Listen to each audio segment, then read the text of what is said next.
Hello everyone, hope you're doing well. I thought in this video we would go over a few news items that have come out over the last few days, which have been a little bit more minor, but obviously bring to newer things. So let's get into it, let's go through, let's have a bit of fun. The first one is Fair Play of January 2025.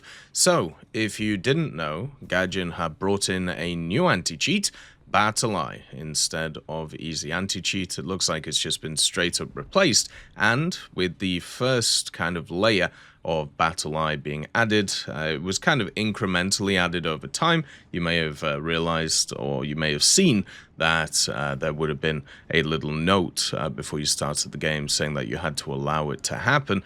It seems like there is now a bunch of people banned. 4,802 accounts have been found to violate the rules.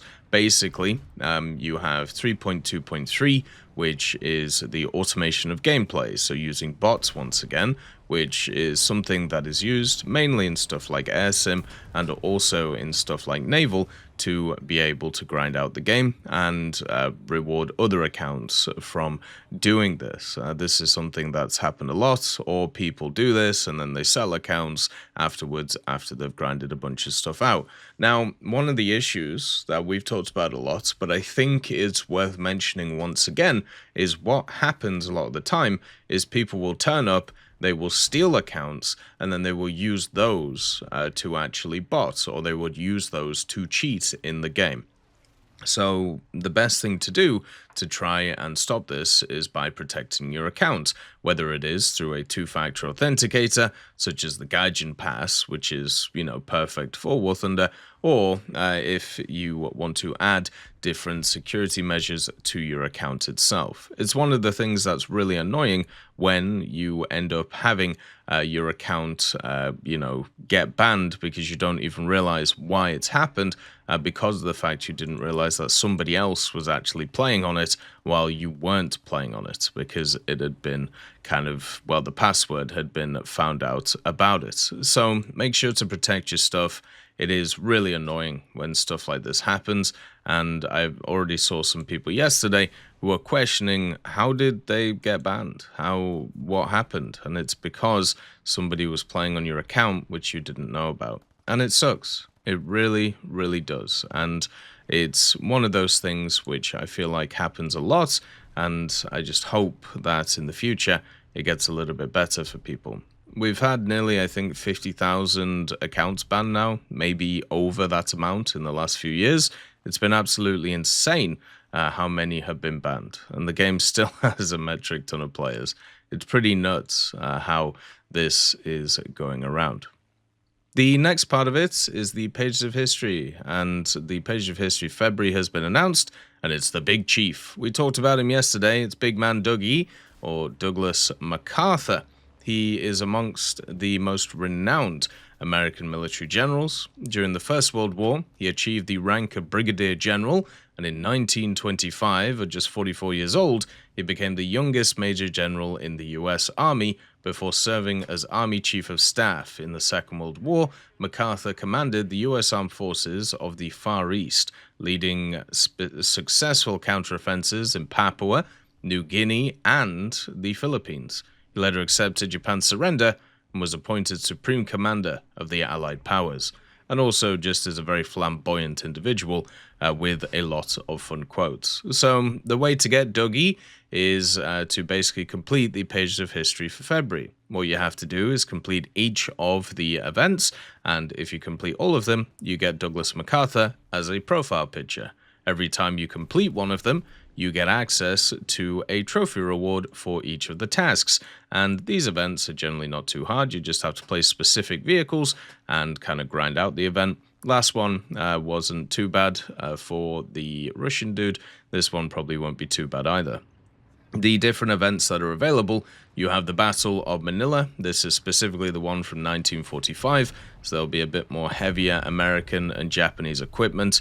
Then you also had the Battle of the Admin Box, which is in 1942, when the Japanese army was basically trying to occupy good old Burma. There should be some interesting stuff in this, since the Indian army was involved And it'll be interesting to see what goes on in the 1944 area and what they're going to have access to. Lam Son 719 is also in this. This was a battle in the Vietnam War, so we will see some more modern stuff there, which would be kind of cool to see. Operation Cerberus is also here, which was between the Scharnhorst and the Gneisenau, and also the Prince Eugen, which tried to make a mad dash across the good old channel. And then you also have the Narva Offensive, which is once again another Eastern Front offensive, which is around. So that will be 1944, Germany versus the USSR. You also have the Battle of Kasserine Pass, when it's going to be American troops, which were engaged Axis forces in Tunisia in 1943. One of the heaviest losses of the war for America, as, they basically just got caught out in a very unfortunate place. Operation Grenade is also there. This is 1945, with the Allies crossing the Ruhr, going into Germany and into occupied land. And then you have the Battle of Norfolk, which was part of the Gulf War in 1991.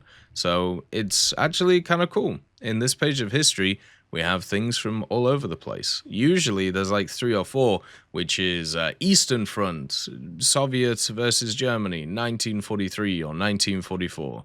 But no, we actually do have a lot of them from different areas this time, which is great. So a lot of variability in this pages of history.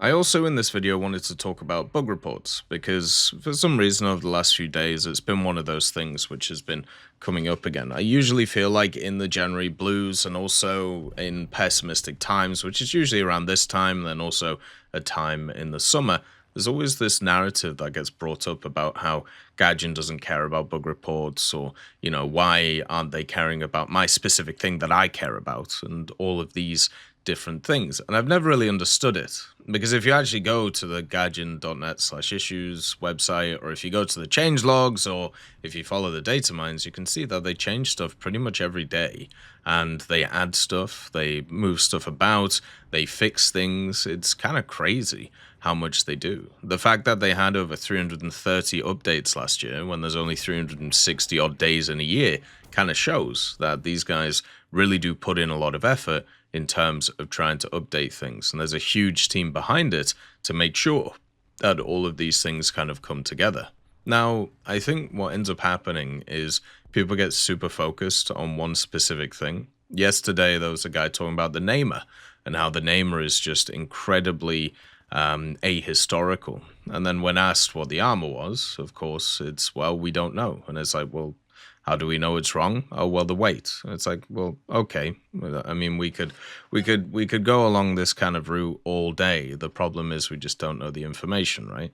And the simple fact is, if this information did come to light, and if it was allowed to be publicly available, then of course it would be changed in the game, because that's how Gaijin works in terms of this. And what you've got to understand is you have this huge monolith that is War Thunder. And you have thousands and thousands and thousands of people who are all focused on one specific part of that game. And you have one company trying to manage it and trying to make all of those different people happy. It's pretty much impossible at the end of the day, because of how it all works. It's very similar to how a lot of other large systems work. And since War Thunder is an ever-expanding game, it's going to be one of those that continuously runs into this issue, where you are going to have people who feel disenfranchised, you are going to have people who become pessimistic because they didn't deal with one specific thing that they want dealt with, and it's just going to cause a lot of grief and a lot of annoyance. But at the end of the day, these are very much isolated incidences, and for the whole, if you look at the big picture, it's actually working pretty well. It's one of those things that I feel like is always going to be kind of a contentious thing to talk about, just because of how it's all set up. And I hope in the future it isn't as contentious, and it can be understood how much effort the Gaijin team puts into these things. But I don't think that will ever happen. I think in general, during these times of year, there will always be a little bit of pessimism, there'll always be a little bit of sadness. But one thing I do want to point out is, if you have these feelings, the first thing to do is comparison. Comparison is a perfect tool. in order to kind of understand what's kind of going on. And if you compare the amount of changelogs, updates, move arounds that Gaijin does when it comes to War Thunder, the amount of content that they add, the amount of things that they fix, the changes that they do, it dwarfs pretty much any game out there. I don't think there's a single game that is anywhere near the production capacity of War Thunder in its genre or out of its genre. It's crazy to think about how much is going on. Anyway, as always, I hope you have a wonderful day, and I'll see you next time. I'd just like to thank GMG Smiley, CD Beans, Chieftain Mike, EMN3 Galaxy, Tulio Pontecorvo, Brendan Quinn, Carrion Crow, Gus Irenicus, Pyman, Wartinder, Teddy, Daniel Stanton, Martinez, B. Young, Ozzy Panzer, Alan Hacker, Liam Shear, Opium Prime, Lafouche, Sem, Aslan, Uncle Bean, and Derek R. for supporting the channel.